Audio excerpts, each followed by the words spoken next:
Thank you everybody for joining.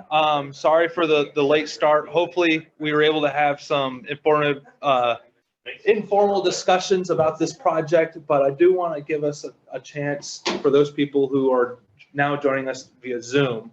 Thank you for sticking with us as we experience some technical difficulties. I want to we'll pass it over to our lead engineer, Thomas Turk from Freeland and Turk Engineering. He'll give us a few minutes description of the project, and at that point, I want to turn it over to questions and discussion. Prioritize the people on Zoom first that get their questions answered, and then if they don't have any, we'll just have we'll get into more of an informal discussion with the group. So with that, Mr. Turk. Right. Thank you all very much. It's good to be here this evening to be able to talk to you about this project. My name is Tom Turk. I'm one of the principals at Freeland Turk Engineering. We're the engineer for this project, and we're also the lead engineer of Martindale. So back in the fall of 2020, we put together this engineering concept for this project, and that became part of an application package that went into the federal government. And the city of Martindale was awarded a grant. How many millions? Almost 6.7. Okay. And what I want to do is describe to you the actual improvements that we are proposing. So what we are proposing is generally considered a drainage project. All right. As you know, if you're from Martindale, when it rains, Northwest River Road floods with water. And the purpose of this project is to relieve that flooding during some of the lesser storms. So as a nerdy engineer, we deal with 5-year, 10-year, 25, 100-year, and 500-year storms. Okay. This project will make a difference for the lesser storms, the 5, the 10, and the 25-year storm. It won't do you any good whatsoever for the 100 or the 500-year storm. As you know, that's the San Marcos River. It floods from everything that comes upstream, and this project will be of little use to you during those storms. But in the storms that you experience on a year-to-year basis, you'll see a huge difference. So what we're fundamentally planning to do is build a very large box culvert that basically starts at the Creighton Cemetery and goes up a little bit past Plains Drive to the corner where the shoe tree is. Everybody familiar with the shoe tree? That's where that culvert ends. And we're going to have a couple of storm drain systems that tie into the culvert at that location. We're going to have a storm drain system that extends south into that S-curve. And that's where it's going to end, because everybody knows when it rains, all the water just pools at that curve. It stays there for a while. So we're going to have an inlet and storm drain system that's going to allow the water to drain in and drain on out. And then there's a swale that goes all the way up to Highway 80. We're going to intercept that water, and we're going to funnel that into this culvert as well. And it'll go down to the cemetery. And the folks that live on Plains Drive will see a lot of drainage relief, because I think the water now goes through the lots and out. So they'll see a lot of relief as well. So in conjunction with all that work, we're going to be replacing the water line throughout the entire length of the project, which is from Lockhart Street down to Quail Run. We're going to be constructing some new sewer lines from the shoe tree down to the cemetery, so that we can sewer both sides of the street with this big, large box culvert in the middle. And then we're going to come and build a brand new road all the way from Lockhart to Quail Run. That'll be a 2-lane road. It'll be about 24 feet wide, and it'll have nice beefy curves on both sides. And then we'll also rebuild the driveways to all the lots. That's kind of it in a nutshell. There's a lot more to it to get it designed and bid and constructed, but that's it in a nutshell. The construction cost is somewhere in the $5 million range, I think. It's about $5 million in construction. So I'm going to stay here as long as people are asking questions. Feel free to stay after this presentation and ask all you want. If you don't like something, draw it on here. We'll write it down as comments. But we're ready to take comments from those that are participating. Yeah, so if you're on Zoom, you should be able to unmute yourself and enter a comment or use the chat function and I can read it off. Anybody on Zoom have a question for me? All right. Yes, sir. Oh, that looks like they're muted. Are they muted? Oh, they should be able to unmute themselves If you have a question, unmute yourself. Be glad to answer it. or use the chat feature.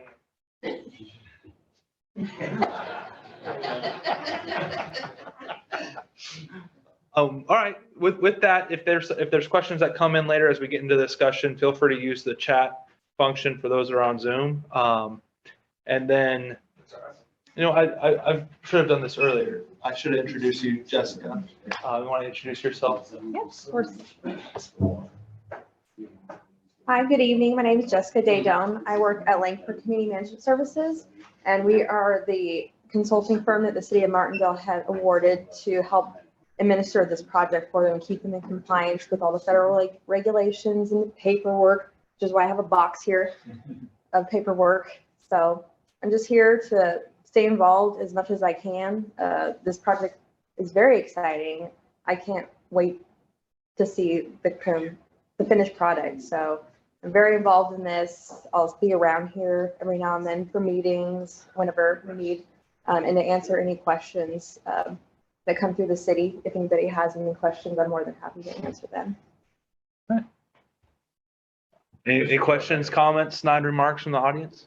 I got some snide. There we go. Let's take it. My concern is we of course did this and put this together in fall of 2020. Right. It's now spring of 2022 and we'll start breaking ground 2023, maybe, so hopefully. Inflation has gone nuts. Unfortunately, you don't get an inflation kicker on grants. We still got the same amount of money whether we can do it. I don't remember what the assumptions were in the inflation for prices, but Thomas and the Langford, you guys think we're going to be able to do this for the money that we got? Well, we certainly hope so. That's our goal. The fact is there's less money available for construction than there was 2 years ago. And it's quite possible that we'll have to scale the project back somehow. We're going to design to the budget that we have. The huge box culvert may get a little smaller. The road may get a little shorter. We're just going to have to make some judgments about how to keep within the budget through the design process. Knowing that that's a potential, it would be great for the city and the council prioritize the pieces so that we don't get held up having to have 25 meetings and a bunch of other stuff to go flesh it out. It'd be good to go have that ready if that's going to be an issue here. That's my only comment. Other than that, thank you guys for all doing this. Yes, ma'am.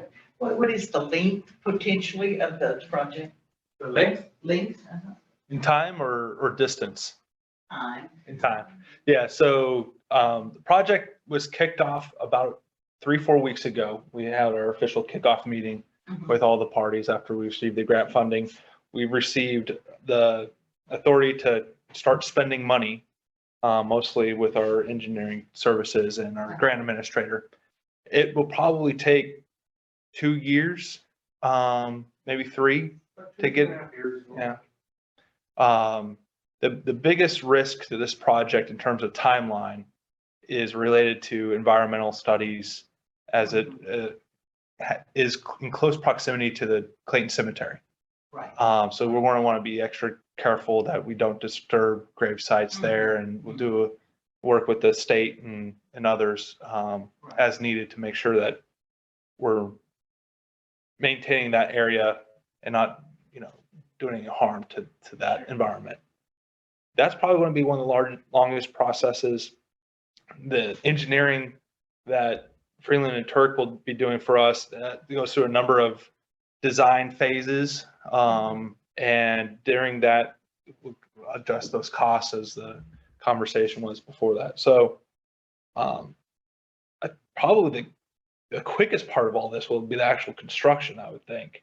Once given all the lead up time that it takes to get to that point where we go out for bids and get the bids and select the construction firm that's going to build this whole thing. So, hope that answered your question. So if you're thinking about when's my driveway going to be impacted? Right. It's probably, I don't know, probably a year and a half from now is Okay. probably when you want to start thinking about it. That'd be the early. Yeah. Yeah. Where are you gonna start first? Is it gonna be the cemetery?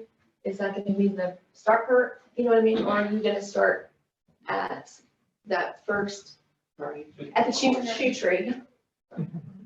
Or is farther down? So how does that work? Or do you? We haven't quite simultaneously? thought that out yet. Okay. It's gonna be a matter of what side of the road we do first, rather than what end we start on. So in order to build all this, we obviously have to maintain traffic in the project area, but we're only gonna be able to maintain one lane going one way. Absolutely. So for about half the project, it'll be going in this direction. The other project will flip, and then you'll be driving the other way. And you'll have to detour, obviously, to get to your house. So it's a question of, do we do the north side first or the south side first? Okay. Not, do we start on this end or that end? Okay. I was thinking because of the environmental issues and things like that, it would be, I think the environmental issues are gonna boil down to the cemetery.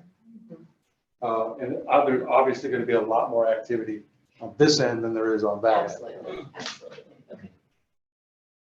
Yes, sir. I've got two questions. The first one is on this section through here, are there any other infrastructure improvements, such as, sewer or potable water lines, or any improvements on that side? We're planning on replacing the water line because it would essentially be damaged during construction. So outside of that, that's the only improvements we're anticipating. There'll be some adjustments to valves and manhole covers and things like that, but as far as new infrastructure, we're looking at water. Thomas, isn't the intersection at Quail Run and Northwest River Road gonna be significantly changed some, though? The physical intersection will get a little bigger, a little nicer. We're planning on replacing the culvert there at the corner. But frankly, if we run short of money, that's probably a place where we may have to cut. Yeah. So we'll see, but we're trying to get that in the project. I had a question, Sam Clinton, City Yes. Council. I had a question. You just mentioned the culvert at Quail Run. The culvert that's in place now is somewhat functioning, but are you anticipating the need to encapsulate the water as it comes off of Quail Run, or on the adjacent property that is there that has recently been cleared, meaning there possibly will be more runoff from that cleared land? So you're not the first one to ask that question tonight. Okay, thank you. So there's concern about what happens after this project is complete and as land develops upstream. So we will design this project for the land the way it is today. Okay. And as land develops over time, there are provisions in your land development code that require developers to detain their water. In other words, they can't release more drainage water than they do in its current condition. So theoretically, the amount of discharge that comes to the project doesn't change over time because as it does, these detention ponds are constructed. If I might be speaking out of turn, but I think that portion where the culvert runs along that Quail Run, where there's currently a field, as you're looking, as the map's oriented to the north, that left-hand side of Quail Run, significant portion of that is within the 100-year flood plain. So there are some flood damage prevention measures that would have to be also taken into account, likely if that was developed up to that road. That culvert's likely to be enlarged, it's likely to be a concrete structure. And we'll try to armor the ravine on the downstream side. I mean, it's a very sharp drop, right down to the river. We're probably looking at some very large stone type riprap on the downstream side. I have a question. You said the driveways, Yes. how much driveway we all replace or put in? We will build a driveway to replace your existing driveway from the edge of the new pavement to your right of way line. If there are grade problems, we may have to go a little bit into the property to properly build a new driveway. We don't want people scraping bumpers and stuff like that. We'll come back to you for permission to do that. Would the schoolhouse driveway be an example of that, where it's a very It's sloping driveway? very steep. Yes, that is a good example. We may have to get some permission to come in and go over there. We'll know after we have our surveys and the design. Yes, sir. I have a question about the, are you gonna be raising the road above the current level that it is now from a drainage standpoint? For about 95% of the road, it's gonna go back more or less where it is today. The only change that will be significant is right in that area in front of the cemetery, because it's flat, and then it dips down. Yeah, it's about Okay, so 14, yeah. We'll be putting a culvert in there and we'll be covering it up with a road. So just for that, 100 or 150 feet, it'll be higher than it is today. And if you notice on this drawing, we've got an inlet on the north side to make sure that we don't trap water back there. So you're gonna basically repair that culvert or properly improve it on the north side from the corner, the shoe tree side, all the way. Cause right now it's kind of like, it's okay, then it's nothing, then it's not too bad, and then it dies again right before, it's not consistent, I guess, is the thing. But you're gonna make it consistent all the way? Yeah, we're trying to keep things the way they are in improved condition as best we can. Yes. Oh, sorry. So, the inlets to driveways on the property that you're gonna build in, where the curb terminates, will that be, asphalt composition or concrete composition? The pipe under the driveway? No, where you're gonna basically an entrance to the driveway that would notionally exist on private property. When y'all build that in, will that be asphalt or concrete? Concrete. Yes, sir. That kind of ties into my question. It's basically the driveway just cut out of the curb. That whole area through there, and your place is a good example, is low. So if you're building like a regular 4-inch curb there, you had to be up above most of the yard levels. The curb is going to be flush. Okay, The curb will be flush with the road and the asphalt. It's not a 5 or 6 inch curb. okay, It's so flush. it's basically.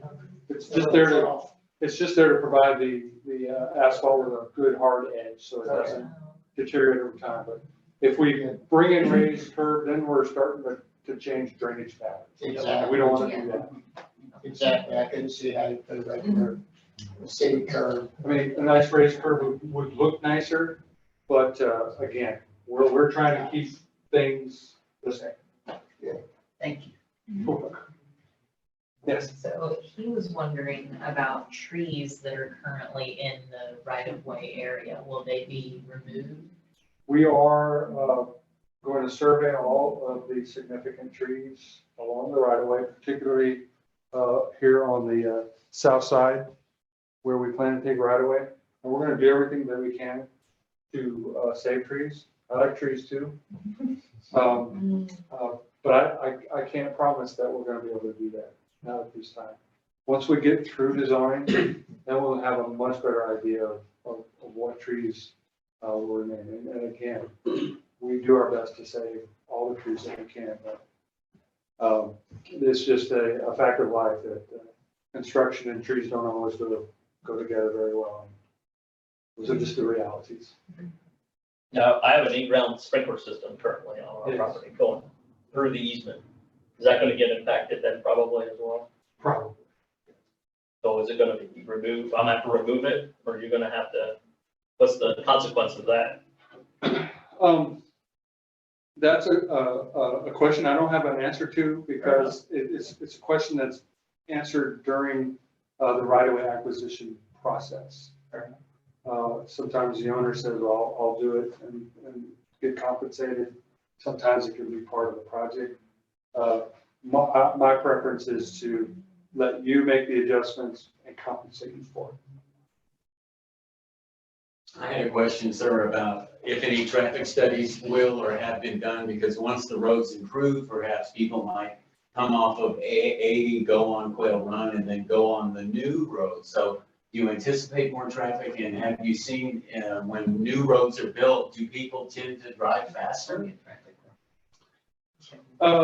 We will measure the amount of traffic on the road.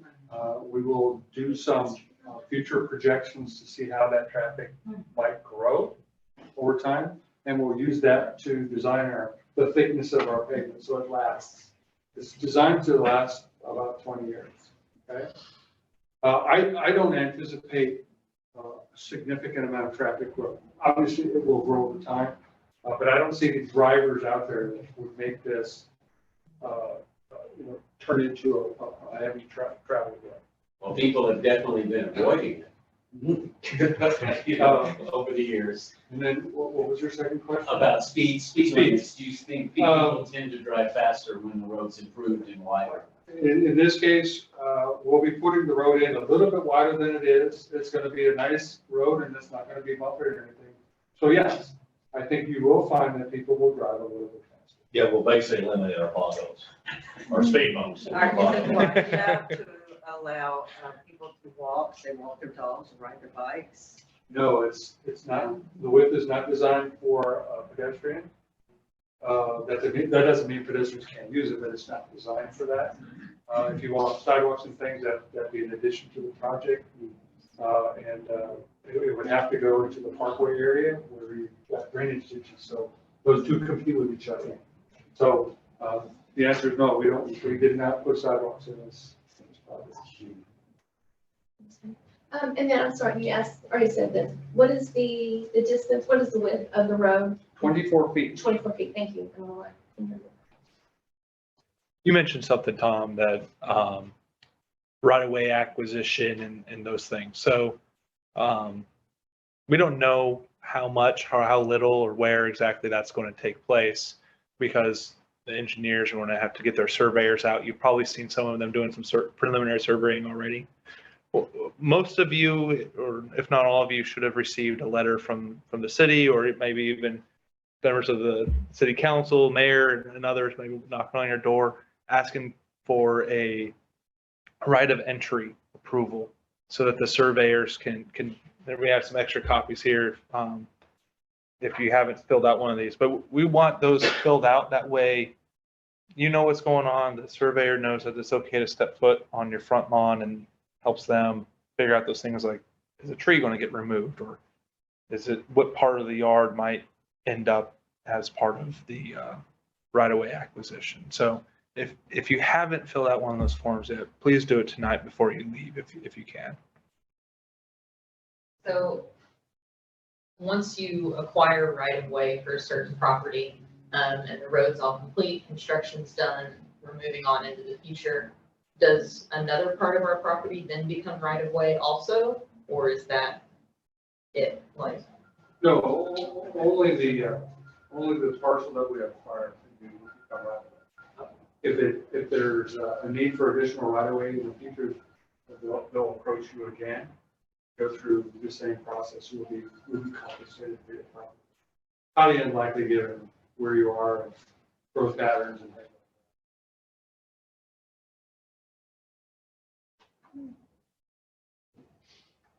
Any other questions?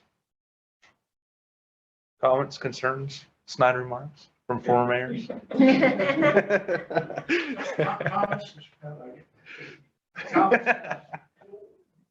We took a guess at how wide the current road is, but it seemed like it was significantly less than the 24 feet. I think the current road is about 18 to 20 feet. So we're talking about 6 foot, 4 to 6 feet extra that we don't see today, which right, give everybody a feel. Well, I've got one It's sir. about 18 and a half. question. Yeah. The right of way road's gonna increase from 18 to 24 feet. From curb to curb, right? I'm assuming that you're not planning on just putting it right down the center line of the old road. You're gonna move the road as appropriate to the right or the left if you need to. We'll start by putting the road in the center of the right of way. And if there's an engineering need to move it one way or another, we'll do that. Sometimes just constructability warrants shifting the alignment. Sometimes adjacent landowners, would like to see it this way or that way, and we can accommodate them, we will. But generally, we try to stay in the middle. That's why I'm asking that question, because on River Road, our section of River Road, the people on the river, most of them have pretty short front yards. And those of us on the land side have, big yards, I guess are only two and a half houses. But most of that's open field, so it seems like it just makes sense to move it kind of toward that open field. Is the nature of the S curve going to change in its current placement? The answer is no, according to the plan that we have. So the two curves that you have are pretty sharp, obviously. And our philosophy for legal reasons is that you do one of two things. You leave it the way it is, or you fix it right. And if we were to fix it right, we would require, obviously, a considerable amount of right-of-way here, and we would probably need some more there. So we have basically a low volume, low speed road. Okay. I didn't hear too much about it, accident history at the S curve, but I suspect that it's not a lot of accidents there. People know it well, know to slow down. So you gotta weigh, additional right of way and cost versus what you're going to gain, which is probably not an awful lot. So when we put this together, we settled on that we would not improve the geometry of the road. But if that's what the city wants to do, we can certainly do it. We're engineers and we'd like to do stuff right. And we would love to make those curves less sharp and safer, but there's a cost associated with that. So if that's something that the city wants to do, we need to talk about it. I had a question about the culvert at the cemetery. Yes. You said it might be the same volume of water. I somewhat think it might be a higher volume of water, but in the culvert itself, are you going to line the sides of the culvert with, say, rock, riprap or rock, and then have fencing material over that? Or is the water just going to drain right into the culvert and then go into the river? So the culvert itself will be concrete. It won't be lined with anything. But when the water exits the culverts, we'll have a structural head wall. We'll have an energy dissipation structure. Basically, it creates turbulence and takes the energy out of the water. And then downstream of that, we'll armor the ravine, which means we'll put in stone riprap, avians, maybe some hard armor. We don't know, but we know that we'll need some armor. And our goal will be to put the water into the ravine at the same velocity that's there today. Right now, that ravine seems to work just fine, and there doesn't seem to be an awful lot of erosion and what have you. So if we put the water back in at the same velocity, and we're not having any adverse impact. But we're gonna have to do that work and build those things to make that happen. So it's a head wall, energy dissipators, some kind of.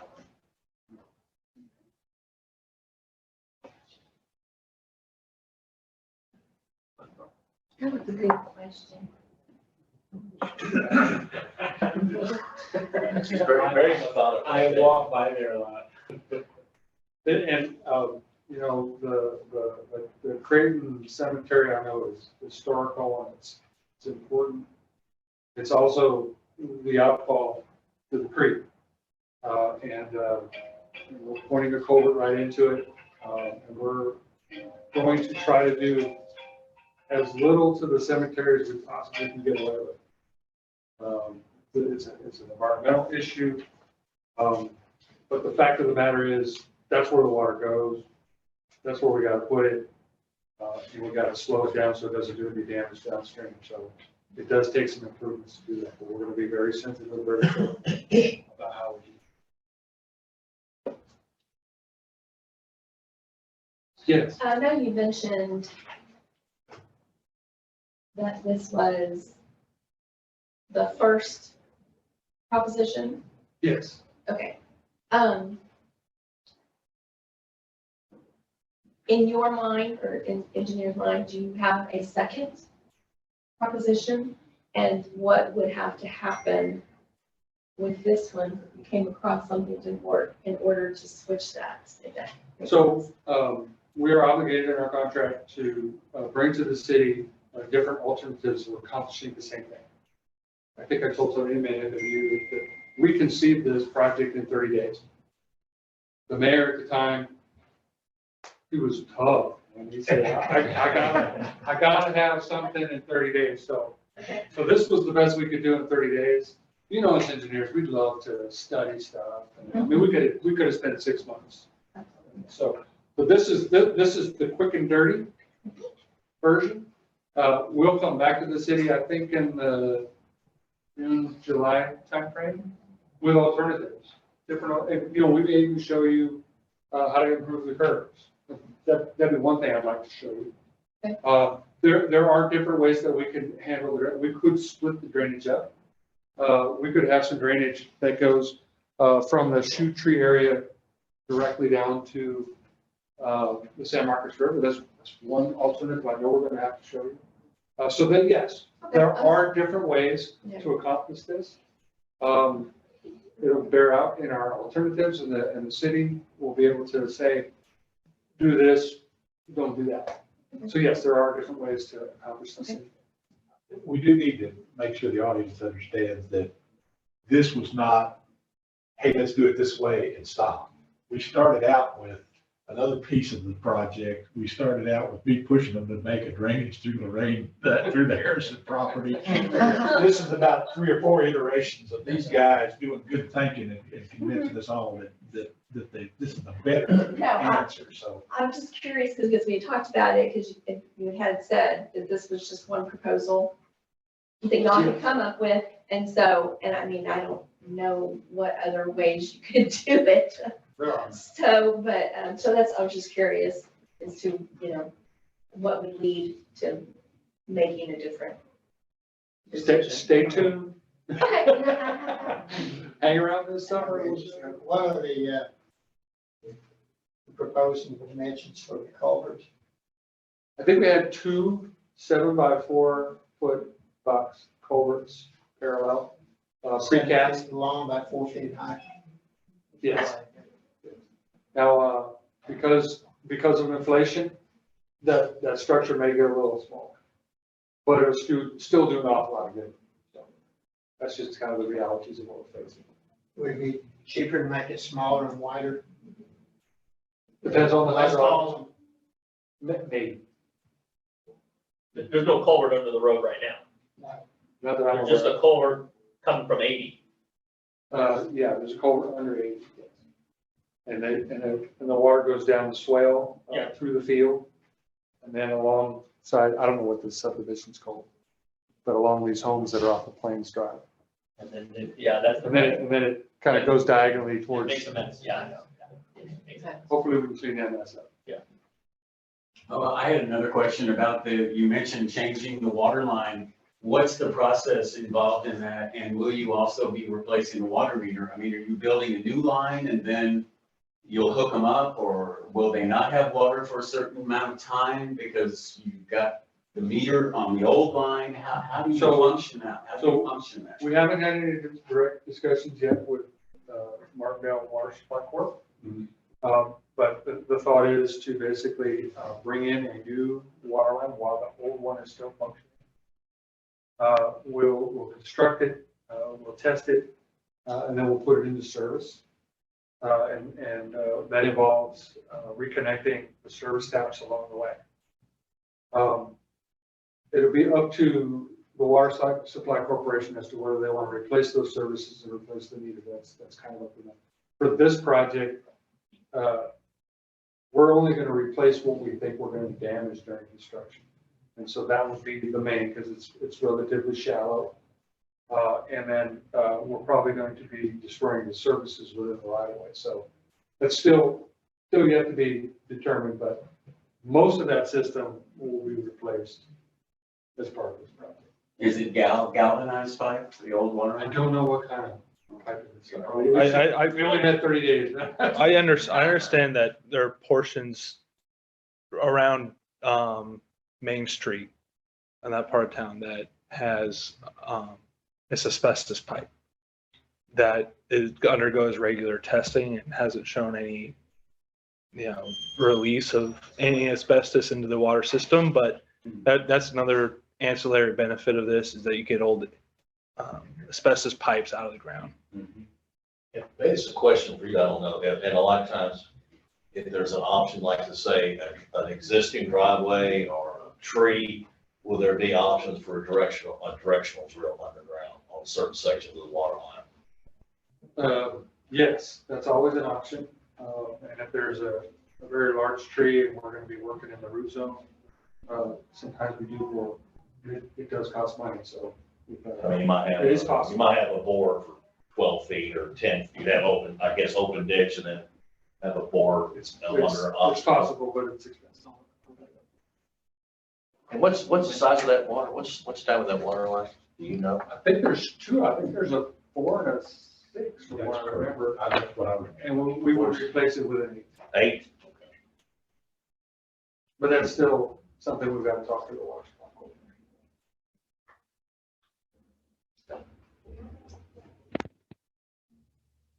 Any questions for our members on Zoom? Anything that's come up since we've gotten this conversation where you want to ask?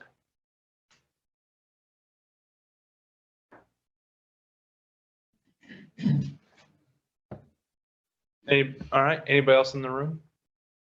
I guess to follow up on that, say you have a really nice tree you like, could the landowner have an option to pay the cost of the directional drill? Anything's negotiable. Okay. Got it. All right, thanks. What's your answer? I said, anything's negotiable. Sorry, one more Yes. question. Okay, so after we leave here, what is the next step? The next step is for you to sign your right of entry Okay. form if you haven't already. Okay, and then what's the next step? And then, we're obviously working on our surveying. Mhm. Once we have all those agreements, then we can go into people's property. Okay. So right now, we can just only stay in the right of way. Okay. And then we're gonna take that survey data, and we're gonna go back to our office and be nerds for a couple of months. Okay. And do some preliminary engineering. And that's when we're gonna come back with all the different alternatives, how to accomplish this project. Okay. And at that time, there will be some meetings that will involve the public, for you to get a feel for what those alternatives are and weigh in. And then the city, will give us direction on what alternatives to use. That'll be this summer. And then after that, we'll be going 100 miles an hour, trying to get the plans done, and then coordinating all of the utility relocations. We'll be getting the city survey documents on where we are taking right of way, so they can approach the landowner and go through the right of way acquisition process. And then that's all clear, then we get to go to construction, and that's when the fun starts. I have a question, power lines, power pole, telephone poles. You know, we shouldn't be significantly impacting any of the power poles. We may have some issues with guy wires. Okay. But that's usually pretty painless. So it's Blue Line Electric out here.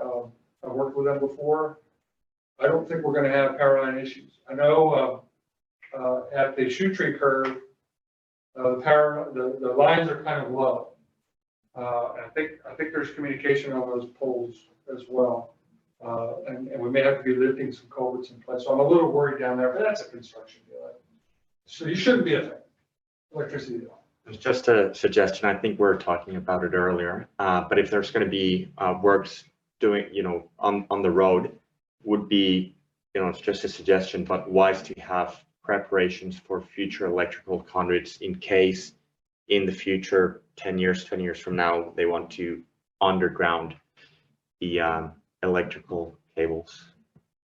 That'll be a decision made by the individual utility companies, whether they want to spend their money and do that. Okay. Most of the time, those utilities, they either remain in place where they are, that's what we hope, because then it doesn't cost any money to relocate them, or we'll put them in a place where they'll lie for a very, very long time, and won't have to be relocated in the future. But sometimes we do put conduits in intersections or what have you, so that we can run utilities without having to rip up the pavement. So we kind of do that as a rule, routine.